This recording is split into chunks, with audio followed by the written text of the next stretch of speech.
नमस्ते। आज हम ज्योतिष के एक ऐसे योग की बात करेंगे जिसे ज्यादातर लोग एक श्राप की तरह देखते हैं। पर क्या ये वाकई एक श्राप है या फिर ये एक बहुत गहरी तपस्या का रास्ता है? चलिए आज इसी सच्चाई से पर्दा उठाते हैं। कभी ऐसा महसूस हुआ है कि आप भीड़ में तो हैं, सबके साथ हंस बोल भी रहे हैं, पर अंदर कहीं एक अजीब सा खालीपन है, एक अकेलापन, या फिर वो दिमाग जो कभी शांति नहीं होता। खासतौर पर रात में जब सोने की कोशिश करते हैं तो विचारों की जैसे बाढ़ आ जाती है। अगर ये बातें जानी पहचानी लग रही हैं तो रुकिए, इसे डिप्रेशन समझने की गलती मत कीजिएगा। ये एक बहुत ही गहरे ज्योतिषीय असर का इशारा है, एक ऐसा असर जिसे शायद दुनिया में सबसे ज्यादा गलत समझा गया है। जी हां, हम बात कर रहे हैं विष योग की, एक ऐसा शक्तिशाली कॉम्बिनेशन जो या तो इंसान को पूरी तरह से तोड़कर बिखेर देता है या फिर उसे कुछ ऐसा महान बना देता है कि इतिहास उसे याद रखता है। तो सवाल यह है कि आखिर ये विष योग है क्या, बनता कैसे है ये कुंडली में, और क्यों होता है इसका मन पर इतना गहरा असर? आइए इसे समझते हैं बिल्कुल आसान शब्दों में। देखिए, ज्योतिष में जब भी किसी की जन्म कुंडली में शनि और चंद्रमा ये दो ग्रह एक साथ आ जाएं या फिर आमने सामने बैठकर एक दूसरे को देख रहे हों, तब बनता है विष योग, जिसका सीधा सा मतलब है जहर का योग। अब जरा इसे समझिए, यही इस पूरे योग का सार है। एक तरफ है चंद्रमा, यानी हमारा मन, हमारी भावनाएं, कोमल बहते हुए पानी की तरह, और दूसरी तरफ है शनि, यानी सजा, कड़वाहट, एक भारी भरकम पत्थर। अब सोचिए, जब पानी और पत्थर टकराएंगे तो क्या होगा? बस यही टकराव विष योग की असली जड़ है।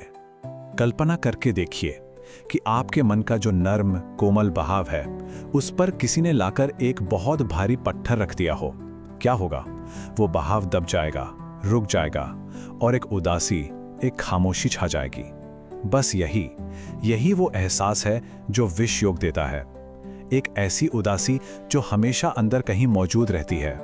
तो सवाल ये उठता है कि इसे पहचाने कैसे? इसके कुछ बहुत ही साफ, बहुत ही क्लियर लक्षण होते हैं। चलिए एक एक करके इन पर नजर डालते हैं और देखते हैं कि ये बातें कितनी मेल खाती हैं। पहला, क्या अक्सर बिना किसी कारण के मन उदास हो जाता है? मतलब सब कुछ ठीक चल रहा है पर फिर भी एक उदासी घेर लेती है। दूसरा, मां से लगाव तो बहुत गहरा है पर विचारों का टकराव भी उतना ही ज्यादा होता है और उनकी सेहत की चिंता मन में चलती रहती है। तीसरा, क्या काम हमेशा 99% पर आकर अटक जाता है? मतलब मंजिल के बिल्कुल करीब पहुंचकर बात बिगड़ जाती है। और आखिरी, क्या एक छोटी सी गलती के लिए भी मन में महीनों तक एक अपराध बोध, एक सेल्फ ब्लेम चलता रहता है? अगर इन सवालों का जवाब हाँ है तो ये विष योग का ही असर है। लेकिन एक मिनट, यहीं रुकिए। अगर ये सब इतना ही नेगेटिव है, इतना ही बुरा है, तो क्या इसे बस एक श्राप मानकर बैठ जाएं? नहीं, ये सबसे बड़ी गलती होगी, क्योंकि असली कहानी, असली रहस्य तो अब शुरू होता है। वो रहस्य जो इस जहर को तपस्या में बदल देता है। सोचने वाली बात है कि अगर ये योग इतना ही खराब है तो आखिर कुदरत ने इसे बनाया ही क्यों? कोई तो वजह होगी, कोई तो गहरा मकसद होगा इसके पीछे। और यहीं पे वो राज सामने आता है जो 99% लोग नहीं बताते। देखिए, नाम में विष जरूर है, लेकिन ये भी तो याद रखिए कि विष तो भगवान शिव ने भी पिया था और उसके बाद वो महादेव से नीलकंठ कहलाए।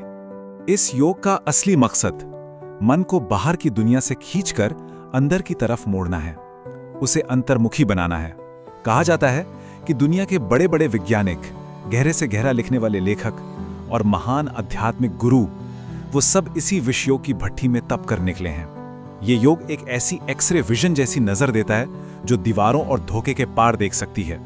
तो याद रखिए, शनि तोड़ नहीं रहे, वो तराश रहे हैं। तो फिर सबसे बड़ा सवाल कि अगर ये एक पोटेंशियल है, एक क्षमता है, तो इस जहर को अमृत में, दवा में कैसे बदलें? अच्छी बात यह है कि इसके लिए किसी महंगे पत्थर या पूजा पाठ की नहीं, बल्कि सिर्फ 2 चीजों की जरूरत है, अनुशासन और श्रद्धा। इसके 3 बहुत ही सरल लेकिन उतने ही शक्तिशाली उपाय हैं। स्टेप 1, अपनी दिनचर्या, अपना रूटीन, उसे बिल्कुल सख्त बना लीजिए। अनुशासन से शनि खुश होते हैं और मन का भटकाव यानी चंद्रमा शांत होता है। स्टेप 2, पानी की इज्जत कीजिए, उसे जाया मत कीजिए। और हाँ, रात में दूध पीने से बचिए, इस योग में रात का दूध जहर जैसा असर करता है। और स्टेप 3, महादेव की शरण में जाइए। सोमवार के दिन शिवलिंग पर जल चढ़ाना और ओम नमः शिवाय का जाप, इसे सिर्फ एक रस्म मत समझिए, ये मन के लिए एक मेंटल कीमोथेरेपी है। ये अंदर बैठे हर डर को, हर नेगेटिविटी को जड़ से खत्म करने की ताकत रखता है। तो अगर ये लक्षण आपकी जिंदगी से मेल खाते हैं तो आज से ही खुद को शापित या कमजोर समझना बंद कर दीजिए। आप उन लाखों लोगों की भीड़ का हिस्सा बनने के लिए पैदा नहीं हुए हैं जो एक जैसी जिंदगी जीते हैं। आप चुने हुए हैं। ये जो उदासी है ना, ये कमजोरी नहीं, ये गहराई है, आपकी अपनी गहराई। और इस गहराई का इस्तेमाल कीजिए, कुछ रचने में, कुछ खोजने में, कुछ ऐसा करने में जो सतह पर जीने वाले लोग कभी सोच भी नहीं सकते। लेकिन एक और गहरा राज है। क्या आप जानते हैं कि कुंडली में एक सांप भी होता है? एक ऐसा योग जो इंसान को जिंदगी भर बस भटकाता रहता है, उसे कभी अपनी मंजिल तक पहुंचने ही नहीं देता। जी हां, मैं बात कर रहा हूं काल सर्प दोष की।